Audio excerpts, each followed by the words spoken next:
So praise the Lord at ayo po'y manalangin. Heavenly Father, maraming po salamat sa gabi ito. Minsan pa na ikaw po ay magsasalita sa amin through this live stream. Dalangin po namin na after po nito live stream, this recorded video, may i-share namin sa mga friends, sa mga family and loved ones, sa mga pastors, friends namin. May share po namin ito upang maraming makaalam patungkol dito sa Ministry of Deliverance and Spiritual Warfare. Maraming po salamat, Panginoon, sa mga kapatid namin na patuloy namin nakasama sa pakikipag-aralan, Panginoon, to this live stream video. Maraming po salamat sapagkat sa gabi ito, you will anoint us with the fresh anointing of wisdom and revelation for the glory of the name of Jesus. Maraming po salamat, Panginoon. Anoint your people attending this Bible study, Panginoon. And those who are sick, let them all be healed right now. Sabi sinabi mo, you sent your word and healed them. Sinabi mo po sa salita, I am the Lord, your healer, our Jehovah Rapha or Rafeka. Maraming po salamat, Panginoon. Hindi ka nagbabago. Our Yahweh, our Jesus, Yeshua, you are the same yesterday, today, and forever. At hanggang ngayon, may kapangyarihan po ang iyong salita. May kapangyarihan ang iyong makapangyarihang kataas-taasang pangalan na binigay mo sa amin. And that name is the name of the Lord Jesus Christ, our Yeshua HaMashiach, our Jesus, the Messiah, our Messiah. Panginoon, sa gabi pong ito, ay i-release mo ang iyong anointing through this video, Panginoon. At no holds bar, pati yung mga nasa kabilang ibayo, sa ibang bansa, inaabot mo, Panginoon, na salita ng Diyos. At maging yung mga nasa lugar, Panginoon, ba sila'y nanonood, your presence will manifest, Lord, doon sa kanilang living room, sa mga kwarto nila, doon sa lugar na kanila pong pinapanooran at nitong aming pong Bible study. Maraming po salamat, Panginoon. And we thank the Holy Spirit, our teacher, na patuloy na nagbibigay sa amin ng informative knowledge, revelation knowledge, and experiential knowledge, Panginoon. At sa gabi ito, kami po ay patutungo, magpapakalalim sa pag-aaral ng salita. At patuloy namin pag-aralan, Panginoon, ang topic na ito na bihira na topic ng mga mangangaral, especially sa mga live stream and video. Salamat, O Diyos, na truth always prevail, Panginoon. Maraming po salamat. And all glory and honor belongs to our Lord God and Savior, Jesus Christ. And in the name of Jesus, every knee shall bow, every tongue shall confess that Jesus Christ is Lord. And Panginoon, maraming po salamat. Habang kami po nagba-Bible study, pararanas mo sa amin ang iyong presensya. Thank you, Lord. And there is power in your word to set your people free from all kinds of bondages, from sickness and diseases, from curses, from demonic oppression, demonic obsession, demonic delusion, demonic possession. The name of Jesus will set them free. In the name of the Lord Jesus Christ, our Almighty God, our Alpha and Omega. Lord Jesus, all glory belongs to you. Amen and amen. So, purihin ng Panginoon. We're back. God bless everyone. At balik po tayo dito. Let's dive into our topic. No? Para hindi tayo gabihin. So, ating pong pinapaksa itong ating topic under spiritual warfare and deliverance, no? Nag-focus tayo dyan kasi yan po ang bihirang itapik ng mga mangangaral at mga tagapagturo ng salita ng Diyos. Bakit bihira? Kasi mas karamihan pa rin, marami pa rin ang mga cessationist believers. No? Pag sinabi cessationist believers, sila yung mga mananampalataya, mga Kristiyano, pero nakagis na nila sapagkat doon sila naturuan na tapos na ang himala. Ano? Akala ko doon lang sa pelikula ni Nora Honor yung walang himala. Diba pinanood ko yung isang araw na pagtripang kong panoorin digitally restored yung himala. Si Nora Honor, bata pa siya doon. So, ang linaw, pinanood ko sa YouTube.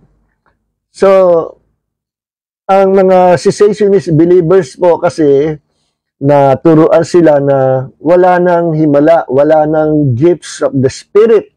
Tapos na ang manifestation and power of the Holy Spirit.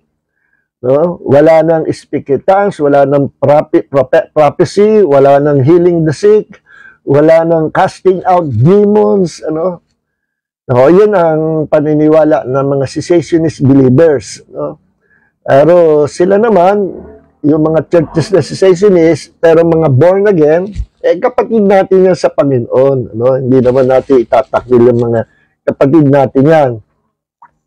Tayo naman, tayo mga Pentecostal, mga charismatic, mga full gospel tayo, prophetic, apostolic, believers, we still believe in the gifts of the Spirit, in the power and manifestation of the presence of the Holy Spirit. We still believe, We still believe na meron pang miracles, merong healing, ang Panginoon ay papagaling pa, Ang Panginoon ay kagaya ko ay muntik na po ako malumpo Gawa ng neuropathy. Ang hirap pala nung ganun sakit. Namamanhid, nawawala yung strength ng mga muscles at mga nerves, nagkakaputol-putol, pero praise God sa kanyang pangako, na pinanghawakan po natin langay ang pangako ng Panginoon. Kasi tinurn over na nga ako nung neurologist ko sa physical therapist. Wala na rin magawa. Hindi naman malaman kung saan galing yung neuropathy na yun, ay pinaalala ko sa Panginoon yung pangako niya na He is my healer. Jesus is my healer. At sinabi ng Holy Spirit, I will heal you and I will restore your strength. Your youth shall renew like an eagle. Abay, nung pinalala ko, binalik ko sa Panginoon ang kanyang pangako. Within a week, ay nakakalakad na ako. Nakakalakad na ako. At hindi na ako gumagamit ng cane hanggang sa ngayon. For almost 3 or 4 months po tayo na para tayo lumpo, na hindi tayo makalakad, hindi tayo makabalanse at madalas natutumba ako. But praise God for His goodness. Jesus healed me. Jesus healed me. Sabi nung doktor ko high-tech kasi yung sakit mo Hindi rin niya malaman kung anong gagawin niya, So, purihin ang Panginoon. The Lord Jesus is our healer, At back to normal. So, salamat sa Diyos. Kako, kung nakagisnan kong pananampalataya, tapos na ang pagpapagaling ng Panginoon. Ano nang aabutin ko ngayon? Baka naka-wheelchair na ako ngayon. Pero praise God, sabi nga sa Hebrews, Jesus Christ is the same yesterday, today, and forever. Hindi nagbabago ang Panginoon. So, tuloy-tuloy po tayo. At according to those cessationist believers, tapos na pagpapalayas ang mga demonyo, wala na raw demonyo, natalo na raw ang mga demonyo. So, walang ika-cast out. Sabi nila, sino naman, ano naman yung katakot-takot na dami na pinalayas natin mga demonyo sa pangalan ni Jesus? Sabi nila, hindi demon possession.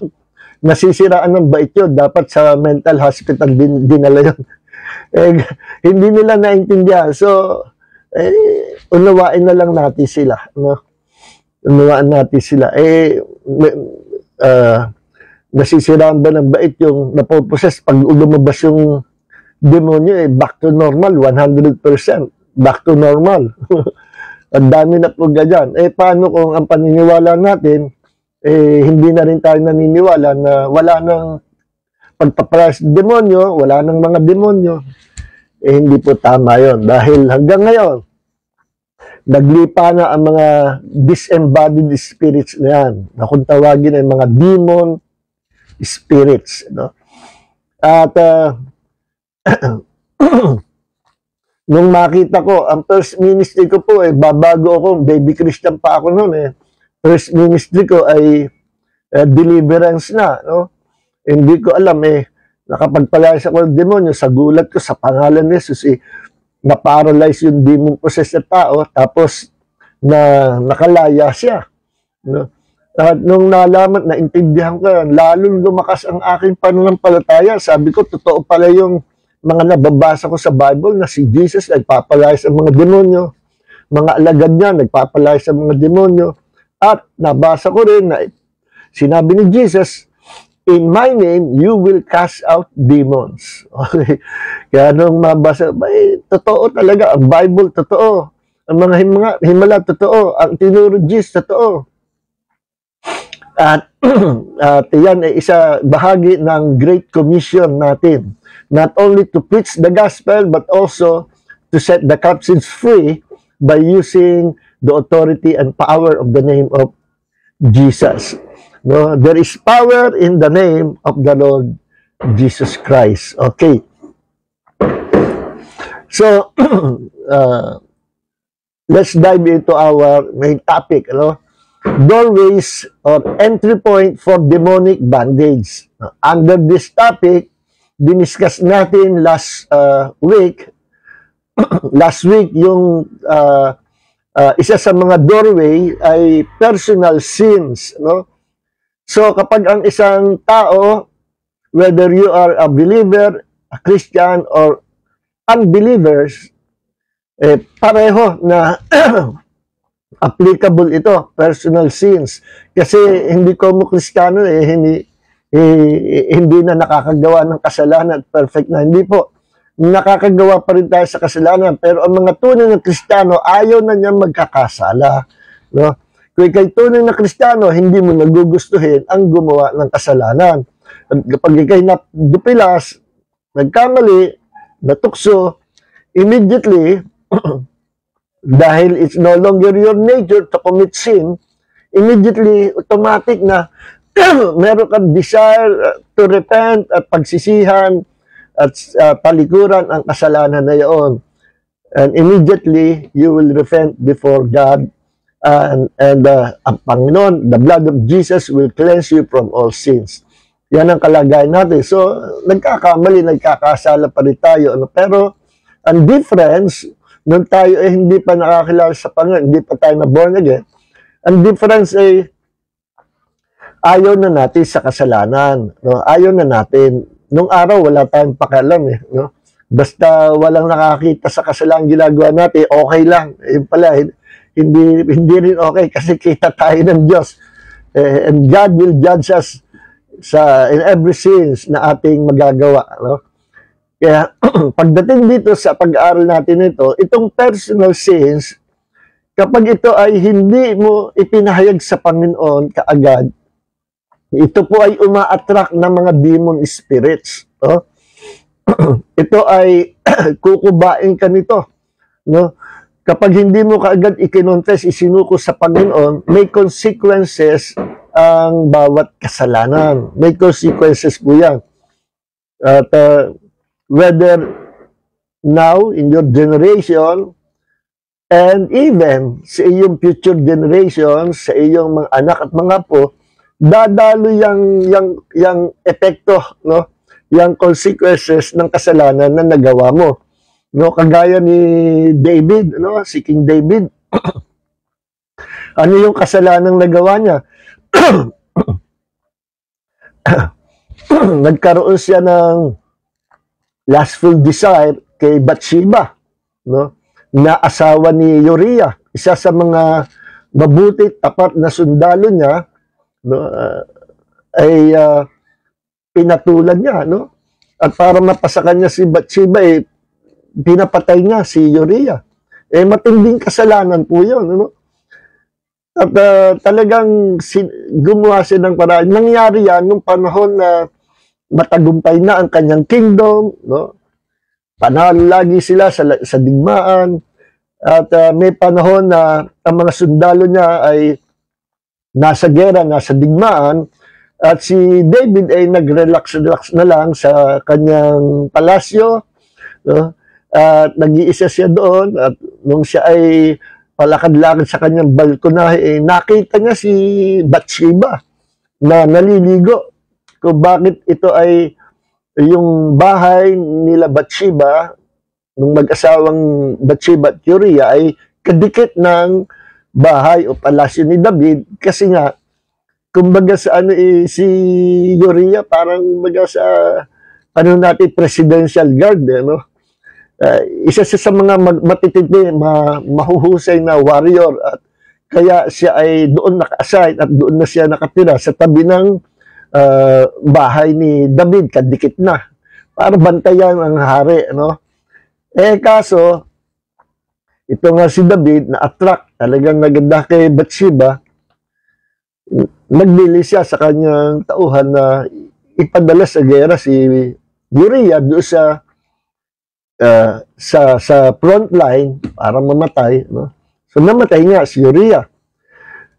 Yan ang kasalanang murder. At pangalawang, isa pang matinding kasalanan, yung adultery na ginawa niya kay Bathsheba, no? So mabigat po yung dalawang kasalanan yun. Kaya nung siya ay pinuntahan ng prophet of God, kinorek siya, I think si Prophet Nathan, ano, sinabi sa kanya yung kasalanan na gawa. Immediately, nung malaman ni David na expose pala sa yung kanyang kasalanan, no, immediately nagrepent siya sa Panginoon. At sapagkat siya nagrepent, nagsisi, tinatawad naman ng Panginoon.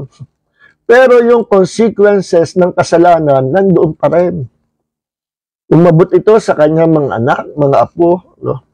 At isang matindi, kasi yung kasalanan niya, rebellion against God.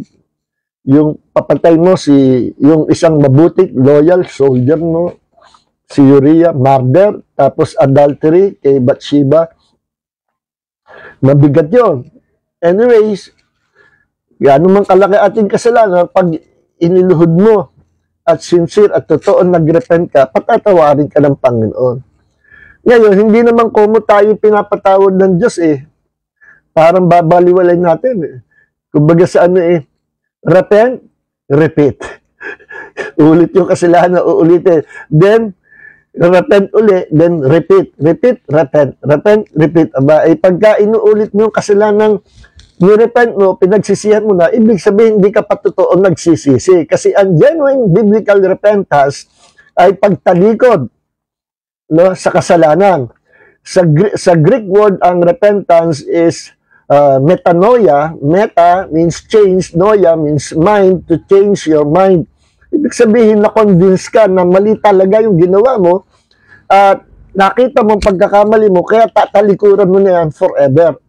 Ibig sabihin, ang genuine biblical repentance, hindi mo na inuulit yung kasalanan, naliwanagan ka na talagang masama at tinalikuran mo na, no?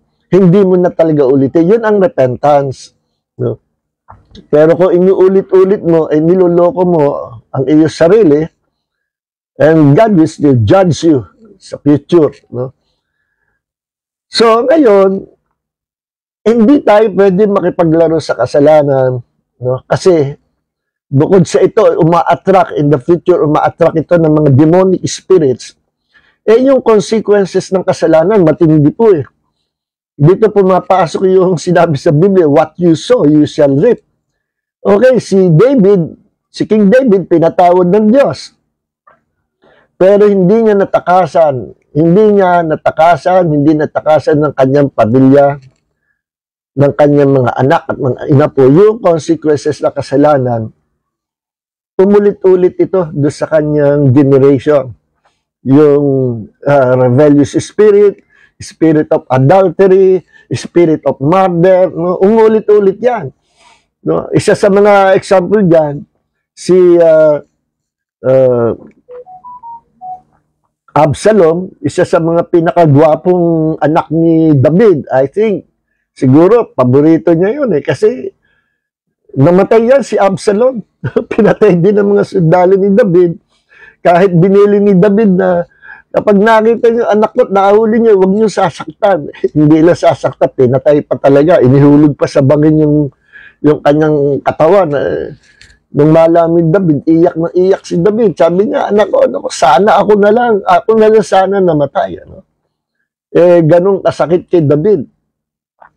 Kasi ito si Absalom, ano, ay sinulsulan yung kanyang advisor na former advisor ni King David, si Ahithophel. No? Sinulsulan, pinayuhan ng pinayuhan para magrebelde sa tatay niya hanggang sa umabot yung kanyang pagsulsol na kunin yung kaharian, ano? At sipingan yung isa sa mga concubines ni David sa taluktok ng palasyo, ipakita sa mga tao na sinipingan niya yung isa sa mga concubines ni David. Ano? Matindi yun. Yun ay udyok. Inuto ni Ahithophel ito si Absalom at ginawa nga niya. At doon natupad yung prophecy ng Panginoon kay David na ang kasalanan sa lihim na ginawa mo, mangyayari yan in the future sa susunod na generation, ma-expose. Gagawin din yan. Kung ginawa mo sa lihim, this time, expose sa sanlibutan. At nangyari nga, ginawa ni Absalom. Sa harapan ng mga taong bayan, pinakita niya. Lahat ng yan, yung rebellion ni Absalom, pinayo yan ni Ahithophel, ano? Former advisor ni David. Yung pala, pag pinag-aralan yung Bible, kung bakit ganun si Ahithophel, yung pala lolo siya ni Bathsheba. No? Siya ay lolo ni Bathsheba. At gustong gumanti lang kay David. Kaya ang binanatan niya, yung anak ni David, nauto niya. Hindi lang yan nangyari. So, isa sa mga consequence yung kasalanan David yun, kundi isa sa pinakamagandang anak ni David na dalaga ay nakursuldahan ng half-brother. No? Anak din ni David. Sa ibang nanay naman, ano? Nagkunwaring may sakit at iniling sa tatay niya na papuntahin yung anak niyang dalaga para pagluto siya ng pagkain, servisyohan siya dahil may sakit siya, nagpanggap. Pagdating sa bahay, nung babae, anak ni David, ni-rape. Yung babaeng yon ay na anak ni David, kapatid mismo ni Absalom. No? So, nagalit si Absalom. At naghintay siya ng 2 taon na matiyempuhan niya yung kanyang rapist na half-brother na ni-rape yung kanyang mismong kapatid. Pinatay ni Absalom. No? Naghintay siya ng perfect time. As sakit nung kay David, no? Hanggang sa pinalayas ni David si Absalom sa kaharian niya, ano, hanggang sa bandang huli, tinanggap uli. Napaawa, tinanggap uli. Ayun na nga, nakuha yung kingdom niya. No? That is the Absalom spirit. No? So, ngayon, yung murder, rape, buo sabay na, consequences sa kasalanan ni David. No? So, mga kapatid, yan ay mga demonic attack, demonic activity sa buhay ng mga mananampalataya, karakter sa Bible na mga lingkod ng Diyos, pero hindi niya natakas yung temptation, nagpabaya siya, no? May consequences. At yun, akala mo, basta story lang, pero malaki ang role dyan ng mga demon spirits. Sila yung taga-sulsol, sila yung taga-lagay ng mga pita ng laman, ng mga spirit of lust na nakapasok kay David. No? So, mahaba pang marami tayong example dyan. Pero yan yung isa sa tinalakay natin last week na hindi ko nabanggit itong mga bagay nito. yung mga personal sins. So, napakarami ng kasalanan, no? Yung mga sexual wrongdoings, lying or deceiving, ikaw ba ay nanloloko, nandadaya, ikaw ba ay nagsisinungaling, gumagamit ka ba ng mga drugs at iba pa mga bisyo, no? Nakokontrol at magpapasama na yung pagkatao. Meron ka bang sin of unforgiveness? Naku, malupit po yan, matindi yan. Kaya ka niyang hatake sa impyerno, sin of unforgiveness. Ikaw ba ay nabubuhay sa bitterness, hatred sa iyong kapwa, sa iyong kapatid, o sa iyong relatives, no? Matindi po yan, mahirap yan. Mga personal sins na iniingatan mo sa iyong puso, no? Na akala mo matagal na wala pa, pero nandun pa pala. Hindi mo mapatawad yung iyong kapwa, no? Akala mo okay lang. Naku, pero delikado yun. Yung tinatawag sin of unforgiveness, sinabi ni Jesus, kung kayo hindi magpapatawad sa inyong kapwa, hindi rin kayo patatawarin ng Amang nasa langit. So, yun ang balik. No? Yan ang isa sa mga kasalanan na, na hindi pinapatawad ng Diyos. Pag hindi ka nagpatawad, hindi ka rin patatawarin ng Diyos. Yun yung sin of unforgiveness. Kaya ingat kayo, kung ikaw ay may ganong kasalanan, now, repent it to God, in the name of Jesus. So, isa pang kasalanan na hindi mapapatawad ng Panginoon, sabi sa Matthew 12:32 and 33, sabi ni Jesus, anumang kasalanan o na nagawa nyo kay Jesus, sa Kanya, at anumang salita, masamang salita sinalita nyo against Jesus, may kapatawaran. Pero anumang salita na sinalita nyo o kasalanan ginawa nyo against the Holy Spirit, walang kapatawaran sa buhay nito at sa buhay na darating. Ay mabigat po yan. Yung magsalita ka ng against sa Holy Spirit, naku, marami ako nakikitang ganyan Kaya sabi ko, kaya pupulutin yung kaluluwa nito, Delikado itong tao na ito. Sa isip niya, siya tunay na manampalataya.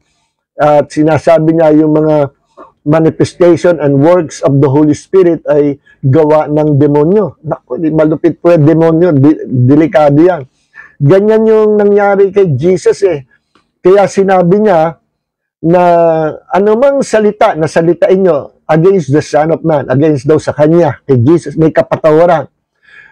Pero ang anumang salita na salitain nyo against the Holy Spirit, anumang kasalanan gawin nyo against the Holy Spirit, walang kapatawaran sa buhay nito at sa buhay ng darating. Ba't sinabi ni Jesus yun? Kasi may mga Jews, mga Hudyo na na-encounter ni Jesus na hindi naniniwala sa Kanya at siya ay pinagsasalitaan ng hindi maganda at nung makita nila ang mga miracles ni Jesus, healing the sick, casting out demons, nag-comment sila na hindi maganda. At sinabi nila, itong taong ito nagpapalayas ng mga demonyo sa kapangyarihan ni Beelzebub. Sinabi gano'n, ibig sabihin, yung power ng taong ito, power ng demonyo. Nako. No wonder kung ba't sinabi ni Jesus, anumang salitain nyo against the Holy Spirit, walang kapatawaran. Yun ang pinagmulan nun kung ba't sinabi ni Jesus yun. Matthew chapter 12, verse 32 and 33. Ba't delikado yun? Sin against the Holy Spirit. No? Asa-asa ka, akala mo, ligtas ka kasi active ka sa Bible study, preacher ka, pastor ka, ang dami mo na hikayat sa Panginoon, tapos pag namatay sa impyerno pala. Bakit? Because you sinned against the Holy Spirit. Kaya akin yung sinasabihan, mga cessationists, kung kayo hindi naniniwala sa manifestation and power of the Holy Spirit, just keep quiet. Remain quiet. No, wag na kayo magko-comment na hindi maganda. Don't criticize the works of the Holy Spirit. Dahil baka ang bagsakan nyo ay sin against the Holy Spirit. Wala pong kapatawaran yan. Nakakatakot yan. At maraming Christians, lagi ka sasabi, nagte-testify, people, Christians, yung iba nga, hindi pa Christian Kaya nung sila talagang pinakita ng Panginoon. Nung siya ay nakabalik sa mundo nakabalik siya sa kanyang katawan Sabi niya, naku, na-convert siya, nanampalataya siya sa Panginoon. Meron mga ganyan mga cases, madami. No? Meron nga, mga Muslim pa. No? Meron din mga Kristiyano talaga dinala ng Panginoon sa hell para ma-witnessan that hell is a real place. Hindi lang basta kwento or kasi may mga nangangaral siya sabi ang impyerno ay figurative word or metaphor. Ba hindi. Hell is literal hell talaga. No? Kaya ang daming pinapadalang Panginoon sa hell, mga tao, no? Na nung pinabalik ng Panginoon sa earth, nagkwento, nakita nila ang hell. No? Is a real place. The most horrible place is hell. Walang kapahingan, araw-araw, habula-habula, araw-araw, tinotorture ng mga demons. May mga demonyong inassign talaga pala si Satanas sa hell. No? So, at marami mga Kristiyano nandoon daw, Christians who sinned against the Holy Spirit. Kaya sila yung nandoon ngayon. No? Kasi yun ang yun ang naituro sa kanila eh. No? Na pag nakakita kayo ng himala, sa demonyo yun.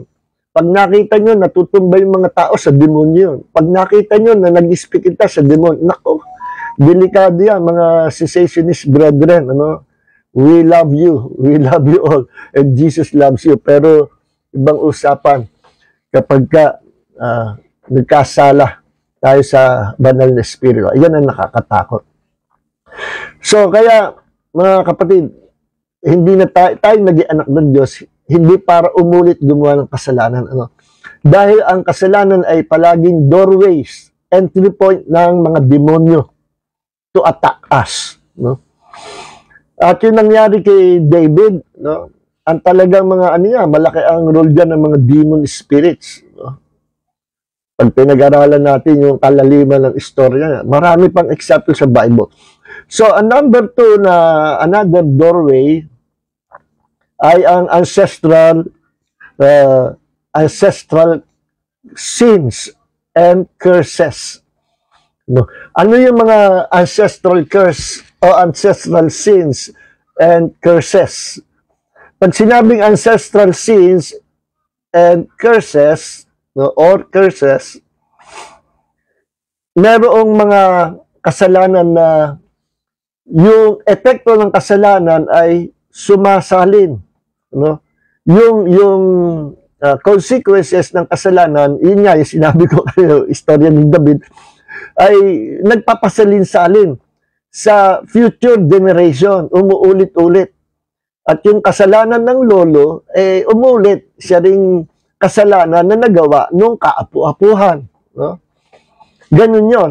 Kasi merong demonic spirits na naka-assign doon sa mga taong yun who committed sin at binabantayan ang kanyang lahi, ang kanyang pamilya, at even his future generation, sinusubaybayan ng mga demons na yan. No? Na inassign ni Satan, ang kanilang mission ay i-trap, matrap yung kanyang mga future generation, kanyang mga apo at inapo, at kung saan bumagsak yung lolo o kalululuhan sa kasalanan, doon din nila pababagsakin yung mga kaapo-apuhan. Yeah, because of those sins, yung maraming mga great-great-grandfather nasa impyerno ngayon, so ang target nila, yung mga kaapo-apuhan, dahil hindi sa impyerno, through those sins na nagawa nung forefathers o great-great-grandfather. No? Nagpapasalin-salin. And sometimes sinatawag yung mga spirit na yun, sapagkat sila yung naka-assign sa family, sumusubaybay sa family, minsan tinatawag sa Bible na familiar spirits. No? Familiar spirit. So, hindi lamang kasalanan yung naisasalin sa future generation, no? Kundi maging yung mga curses. No? May sinabi sa Exodus chapter 20 verse 5 ang Panginoon, ang sabi, I am a jealous God, punishing the children for the sins of the father to the third and fourth generations. Ako ay mapanibughuing Diyos na dinadalaw ko ang mga anak or inapo nung mga tatay nila na nagkasala, no? Hanggang ika-third or even fourth generations. No? Ibig sabihin, yung kasalanan na nagawa nung ama, may sinabi rin ang Bible na ang kasalanan ng ama, hindi kasalanan ng anak. No? Totoo yun. Bawa, yung tatay niya ay pumatay, alangan naman singilin ng Diyos yung pagpatay ng tatay doon sa pinatay na tao na kinasuklaman niya. Alangan naman na yung singilin ng Diyos at parusahan yung apo o yung anak. Yung kasalanan ng tatay, hindi kasalanan ng anak. No? May sinabi ang Bible ganyan. Pero, bagamat hindi binibilang ng Diyos na kasalanan ng anak yung kasalanan ng tatay, pero sapagkat sila ay iisang lineage, yung consequences, no, nung kasalanan, yung effect, yung bad effect, yung consequences ng kasalanan ng tatay, pwedeng ma-experience ng mga anak and even ng mga apo at kaapo-apuhan. No? Pwedeng ma-experience. No? Kasi nga, merong familiar spirit or demon spirits na sumusubaybay sa lahi na yon, at yung ginawang kasalanan ng tatay, ang ginagamit na legal ground ng mga demons to attack his family and loved ones, to attack his lineage. Yun ang ginagamit nilang, kumbaga sa legal right or legal ground para ma-atake ang kanyang future generation or yung lineage na. Kaya nagiging ancestral sins or ancestral curses. No? Hindi nga sinisingil sa anak yung kasalanan ama, pero yung consequences at yung gagawin ng mga demonyo na pag-atake, no, ang nagbukas ng pintuan, yung tatay na gumawa ng kasalanan. Nabuksan ang pintuan sa kanyang lahi, sa kanyang lineage, sa kanyang pamilya, open door sa mga demonyo to attack his family. So, hindi ang Diyos ang may gawa ng masamang mangyayari sa mga anak, sa mga apo. Hindi rin yung kaparusahan ng Diyos sa mga anak at mga inapo doon sa kasalanan ginawa ng tatay. Hindi yung judgment ng Diyos. Kundi, ang nangyari, nagkaroon ng legal ground yung mga demonyo or tinatawag na open door because of that sin of their father. Nagkaroon ng open door sa kanyang pamilya para ang mga demonyo magkaroon ng access sa kanyang family to kill. Tandaan nyo ang mission ni Satanas sa mga demonyo. Sinabi sa John chapter 10 verse 10 at si Jesus ang nag-expose, nagsabi na, ang mission ni Satan and his army is to kill, to steal, and to destroy. Yan ang mission nila. So, kaya ang mangyayari, open target yung kanyang mga anak at mga apo because of the sin he committed. Diba? May pinatay siya. No? Nako, yung ginawa niyang yun sa ibang tao, aanihin niya. No? At kahit patay na rin siya, magpapatuloy yung pag-ani ng kasalanan ginawa niya na nakapasok sa kanyang pamilya. Aanihin ng mga anak niya, aanihin ng mga apo niya. So, naglalakbay yung consequences ng kasalanan.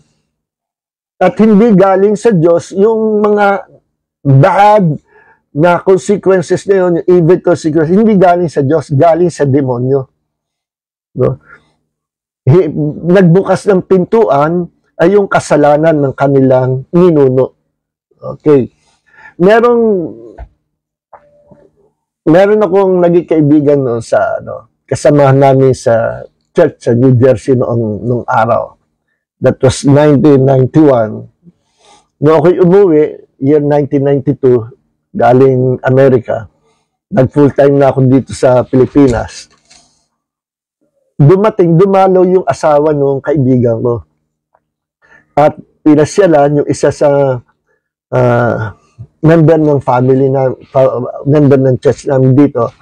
At tinawag ako, Pastor John, nandito si Sister yung asawa ni Pastor ganito. At kakwentuhan ko ngayon. Ay, teka, pupunta ako dyan. So, kinamusta ko, yung kaibigan ko si New Jersey, musta na? Tapos, susunod na rin kayo. Kasi under petition gano'n. So, ngayon, sa pagkwentuhan namin, napapunta ang topic doon sa deliverance at may mga nabanggit ako na mga points patungkol sa Ministry of Deliverance. Biglang nagulat yung asawa nung yung wife nung kaibigan ko pastor sa New Jersey. Naku, pastor yun, ngayon ko lang nung naintindihan. Ang alin? Kaya pala, kami nagtataka lahat. Pero ngayon, naintindihan ko malinaw dahil sa mga sinabi nyo. Ano yun? Kasi doon sa malayo naming relatives, at ito'y na pag-uusapan daw nila, malayo na relative sila. Na yung lahi na yon, yung pamilya, at yung malapit sa connection sa family noon, lineage yung family noon, lahat halos nabubulag. No? Halos na bubulag. Yung baby, pag pinanganak, habang lumalaki, lumalabo ang mata, hanggang sa finally, pag malaki na, nabubulag. Yun ang hereditary sickness na meron yung pamilya. Pagkabulag, mahina ang mata. No? Meron namang sanggol na pinanganak, bulag na. No? Kaya ang sakit noong pamilya ay bulagin. Mahihina ang mata at marami sa kanila na bulag. Ay, meron pang pinanganak daw, bulag na. Aba. Sabi niya, naku, Pastor Jun, generational curse yun, or ancestral. Another word for ancestral curse, generational curse, okay? Naku, ganun nga. At ikinuwento niya, ang nangyari, sabi niya, kasi ganito nangyari. Ayon doon sa nabalita namin, sa malayong kamag-anak namin, yun daw kanilang great-grandfather, no? Nung mga bata pa, naglalaro yung mga magpipinsan. So, doon sa bahay, nung pinsan niya, pumasok sila sa kwarto, mga bata pa sila noon, mga bata pa. At doon naglaro sa kwarto, di tapos ng laro, naglabasan. Naiwan yung isang pinsan. At nung lumabas, baliwa, nung nagsiuwi na sa bahay, nalaman nila may nawawalang gamit doon sa loob ng kwarto. Kaya nag-usap-usap yung mga bata, magpipinsan, sino huling lumabas? No? Si ganito. Yung pinsan natin, si ganito. Kinumpronta nila, uy, ibalik mo na yung ikaw ba ang kumuha nung gano'n? Aba, hindi ako, sabi nung bata. Hindi ako, sabi niya. Ikaw nga, sino pa? Ikaw yung huling lumabas doon sa kwarto. Hindi man ako, sabi niya. Ex-man, promise. Mabulag man yung lahi namin. Nakapagbitaw ng salita yung bata. Mabulag man yung lahi namin, hindi ako. Mamatay man yung lahi namin, mabulag man yung lahi namin, hindi ako. Naku. Yung bata, kahit bata yun, nag-release ng negative cursing words na kinurse ang kanyang future generation.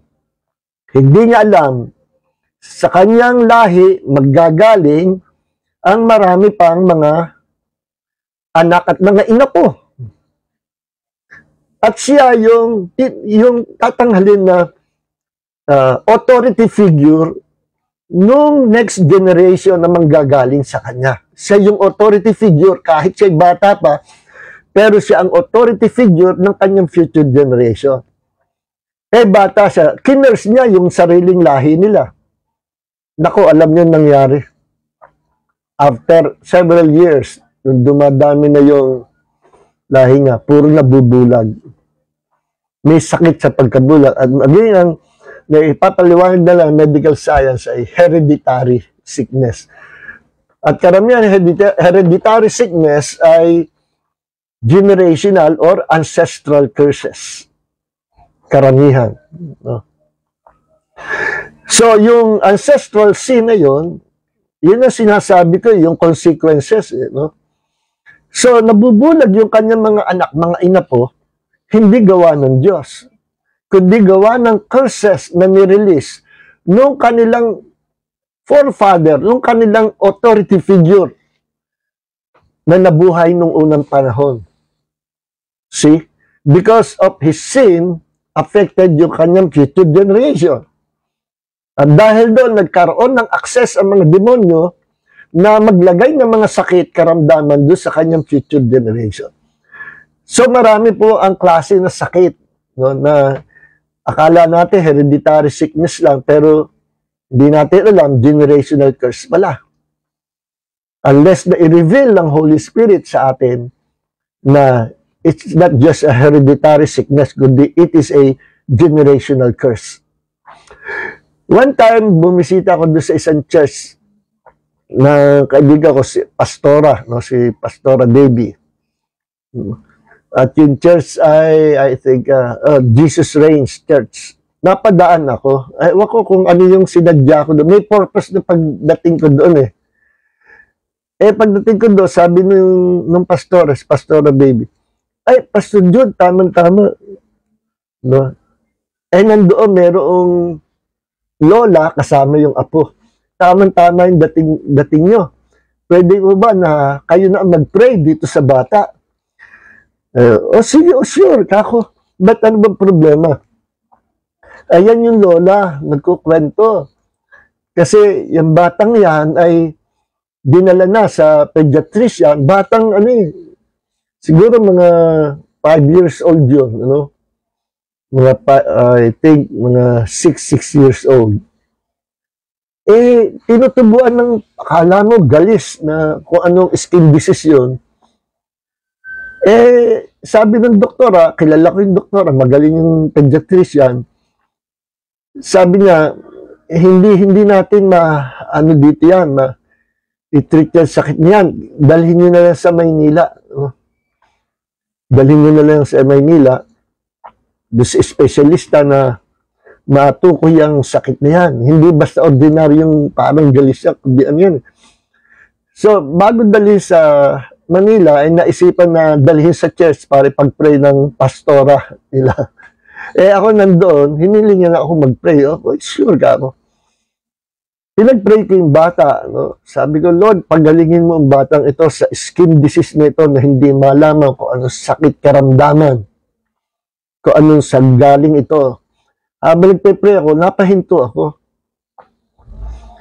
May pinakita sa akin ng Panginoon. Sabi ng Panginoon, tanungin mo yung magulang, yung mother and father ng bata. Tinanong ko doon sa huminto ako sa pagpupay. Sabi ko sa lola, kayo pala po ang lola, kamusta po yung nanay at tatay niya? Tinanong ko. Anong sagot sa akin nung lola, nung bata? Yun nga po ang problema namin, nalulungkot po ako kasi, bakit to? May nangyari. Kasi may nangyari. Naghiwalay po yung kanyang ama't ina. Babagong hiwalay. Ako, kailan pa ho itong skin disease ng bata? Ano yan 1 week na. Kailan ho naghiwalay yung nanay at tatay niya? Almost 1 week na. So, ibig sabihin, sabay. Pamula yung naghiwalay, saka tumubo yung skin disease. Kasi sabi ng lola, lahat sa lahi namin, puro kami mga hiwalay sa asawa. Kami tuwan-tuwa doon sa anak kong yan dahil kaisa-isahan siya sa lahi namin na hindi broken family. Dahil karamihan sa amin broken family at puro hiwalay sa asawa. Sila lang ang hindi. Pero finally, last week, naghiwalay po sila. Kaya kami lungkot na lungkot. Pati sila ganun din. Naku. So, dinil ko yung curse na yun. So, yun yung isa sa mga uri ng curses and sins, yung kasalanan ng paghiwalay. Akala nung ibang mga mag-aasawa, na yung paghihiwalay, basta hanggang doon lang. Mamanahin po yan ng mga anak at ng future ng mga apo at kaapu-apuhan. Nagiging curse yun. Dahil hindi galing sa Diyos ang paghihiwalay ng mga mag-aasawa at yun ang ginagamit ng mga demonyo para magtanim ng mga curses sa future generation ng lahi na yon. So, mapapailan siya sa bondage ng curses. No? At bukod doon, pag nakapasok yung curse, hindi lang susundan sila ng espiritu ng paghihiwalay, demonic spirit of separation, no? Kundi merong, kung ano yung mailalagay na sakit, magkakaroon ng access sa mga demon na makapaglagay ng sakit, karamdaman.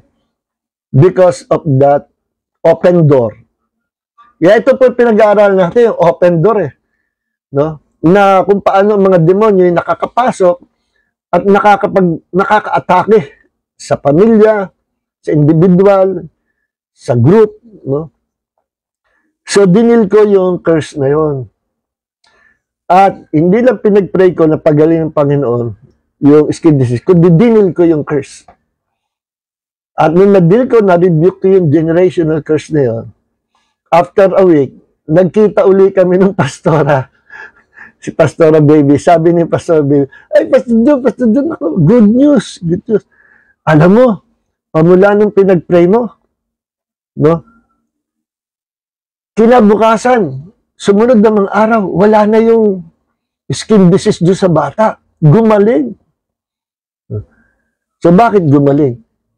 Naputol yung generational curse. Naputol. Alam nyo, may mga generational curses na yung, ano naman, yung nasisira ang ulo. No? Insanity, nasisira ang ulo. At minsan ay nagiging lahi na nasisira ang ulo. Generational curse yun. At walang doktor ang makapagpapagaling noon dahil ang interpretation doon ay hereditary sickness. No? Kung ano abnormalities doon sa genes o kung ano, hanggang doon lang na ipapalag nila. At walang doktor, walang tao makapagpapagaling. But Jesus can heal them all. Si Jesus lang. Jesus can set them free from that generational curse. Amen. So, ayan po, no, meron ding lahi na yung, may alam ba kayo, meron ako alam ng pamilya na, puro maglalasing. Yes, yung mga magpipisa, maglalasing, pamula sa lolo hanggang sa ina po, puro, walang ginawa kundi mag-inom ng alak, maglalasing. Ano po yan? May involved dyan mga demon spirits. No? Yung mga bisyo at mga nakaka-addict na bisyo na ido-dominate, sisirain ang buong pagkatao mo. Mga ano yan, mga demonic activities po yan. Na nakakapasok sa pamilya, nakakapasok sa individual, sa tao. Merong pinanggalingan. At meron din tinatawag na transference of the spirit. Ang transference of the spirit ay transference of demonic spirits. Yung demonyo doon sa taong yung pwedeng ma-impart o lumipat o magdala pa ng mga ibang demonyo doon naman sa taong susunod. Kapag nagdidikit siya doon sa tao na yon na addict, bandang huli, magiging addict na rin siya. Yung spirit ay nai-impart or natatransfer doon sa tao na very close sa kanya. Meron akong uncle, tiyo, na namatay na siya ngayon. Pero bago siya namatay, umatay siya sa church namin, at inevangelize ko siya, at sincerely, tinanggap niya ang Panginoong Jesus to be his Lord God and Savior. No? Pero patay na yung tiyo ko na yon. Yung uncle ko na yon, pagka hindi lasing, napakabait, napakatahimik, at bihira magsalita. Tahimik lang siya. Pero alam nyo, pag nakainom ng alak, naku, bukod sa nagsisigaw, nagwawala. Lahat ng sasakyan, hinaharang. Yes, at naghahamo ng away. Violente, wild. Natatandaan ko pa, nung bata pa ako, piyesta pa dito na San Pablo, maraming tao. Biglang dumating yung uncle ko na yun. At pumasok siya, maingay. Nagtago doon sa likod ng pinto. Makita ko, eto na, ang daming tao, hinahanap siya. Dumaan na ganun doon sa aming bahay.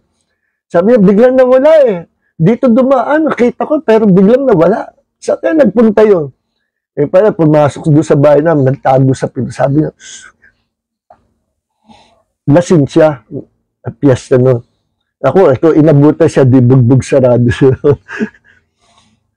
So, ganong kasama siya pagka nalalasing, nanghaaway, violente, hinaharang ang mga sasakyan.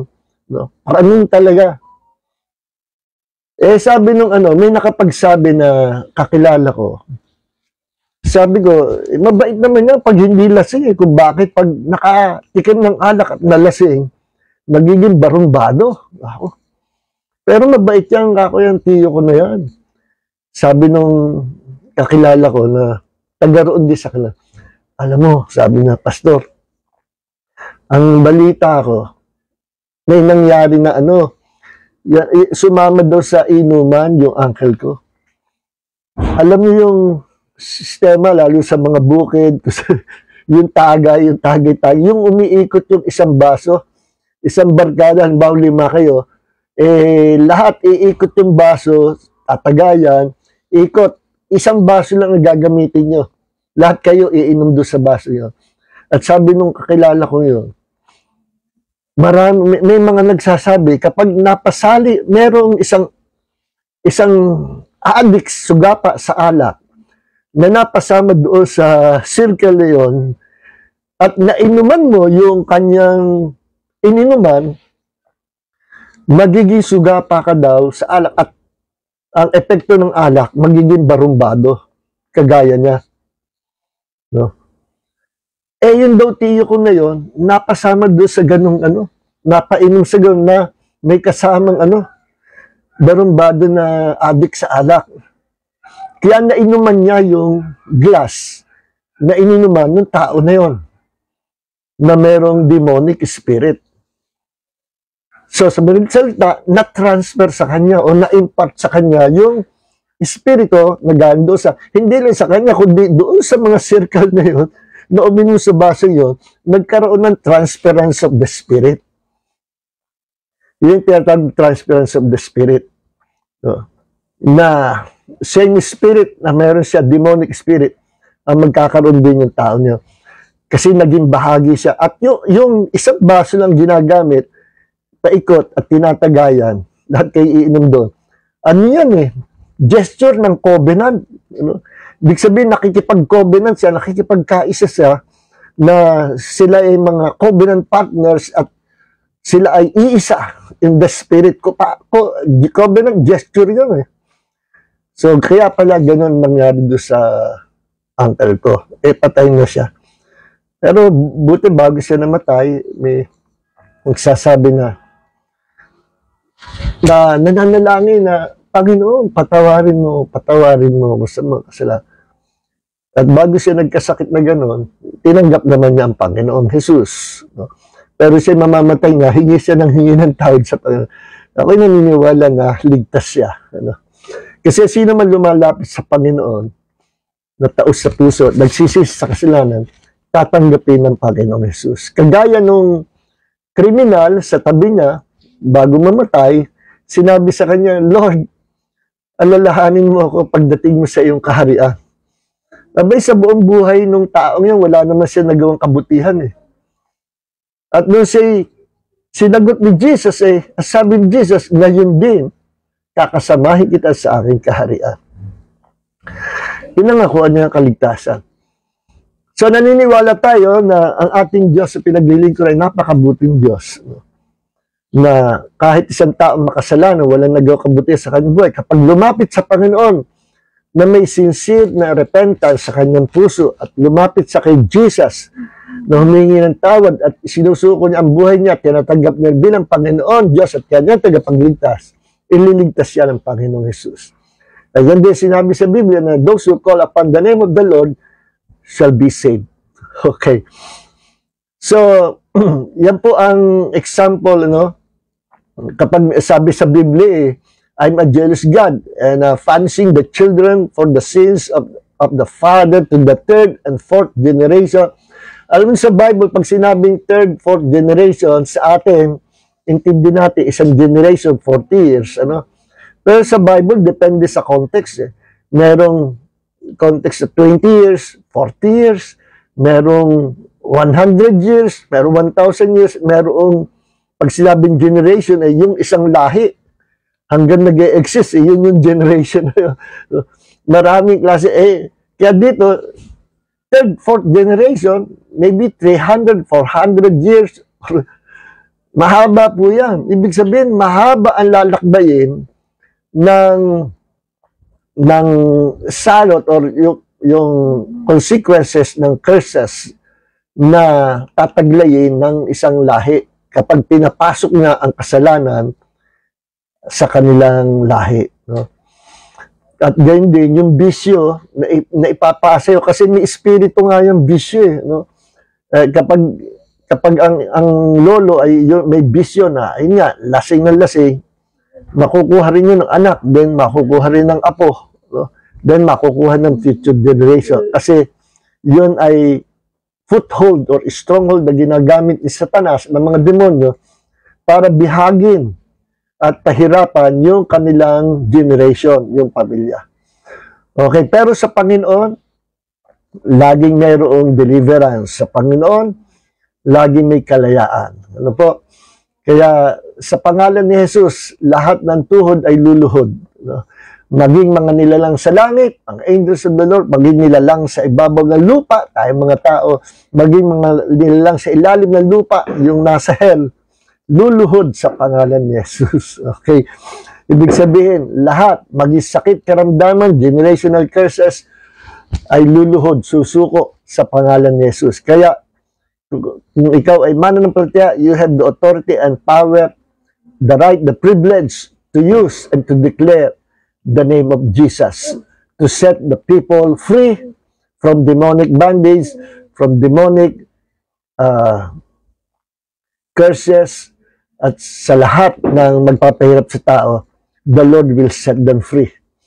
Yeah, those who call upon the name of the Lord will be saved. At yung salitang save po sa Greek ay sozo, meaning salvation sa impyerno, no? Salvation sa problema, salvation, kaligtasan sa sakit, karamdaman, kaligtasan sa panganib, kaligtasan sa gutom, kaligtasan sa kahirapan ng buhay. Yun ang salvation na ino-offer ng Panginoon, hindi lang salvation sa impyerno or sa hell or sa judgment ng Diyos, kundi salvation sa lahat ng magpapahirap sa atin, sa lahat ng gagawin ng mga demonyo na itatali tayo sa lahat ng problema niya. The Lord will set us free when we call upon the name of the Lord Jesus Christ. No? Kasi ang pangalan po ng Panginoong Hesus, ang pangalan ng Diyos na ibinigay sa atin para magkaroon tayo ng direct access sa Diyos, sa Ama, at sa Kanyang kaharian. No? Ang pinagagamit sa atin ang pangalang Jesus. Wala nang ibang pangalan. Only the name of Jesus. Bakit? Kasi si Jesus po ang binigyan ng Ama ng pinakamarilag, pinakamataas, pinakamakapangyarihang pangalan. Kailan nangyari yun? Nung siya'y nabuhay na maguli. Okay?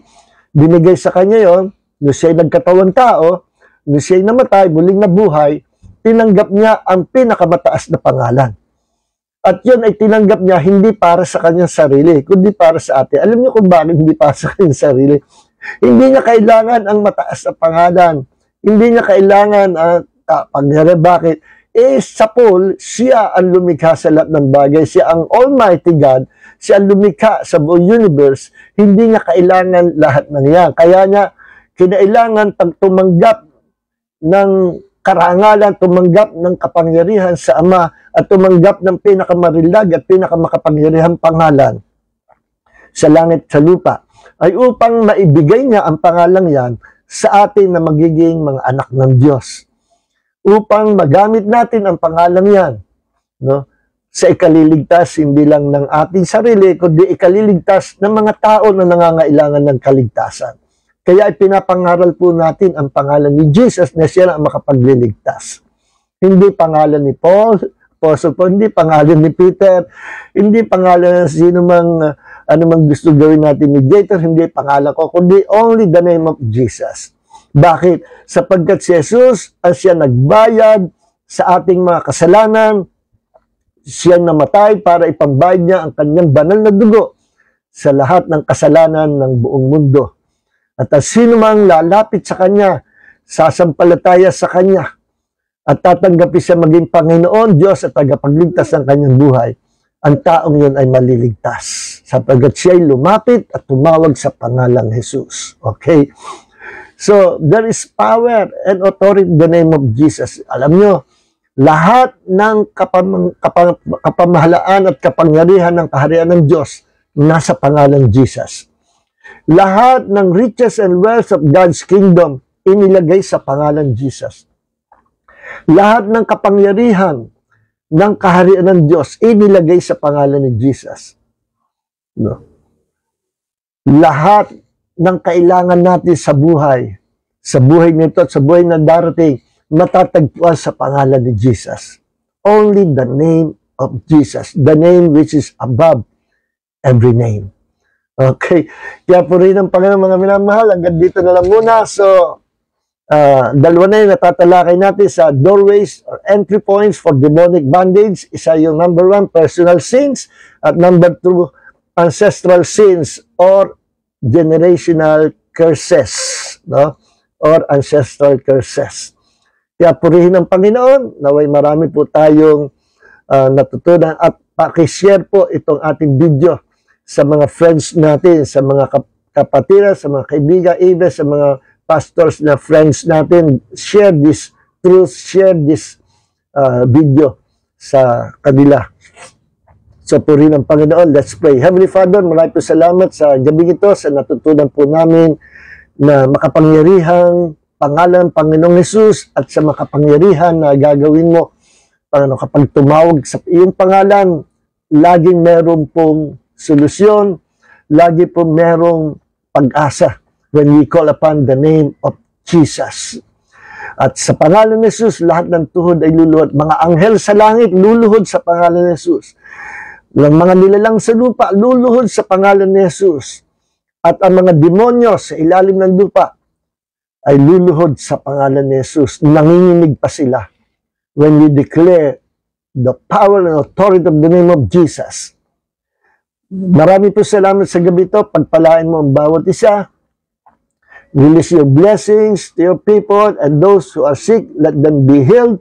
Those who are under the bondage of demonic oppression, demonic obsession, demonic delusion, demonic deception, demonic possession, set them free in the name of the Lord Jesus Christ. Maraming po salamat, Panginoon. And may the grace of Jesus and the love of the Father and the fellowship of the Holy Spirit be with you all. In Jesus' name, God bless everyone. Amen.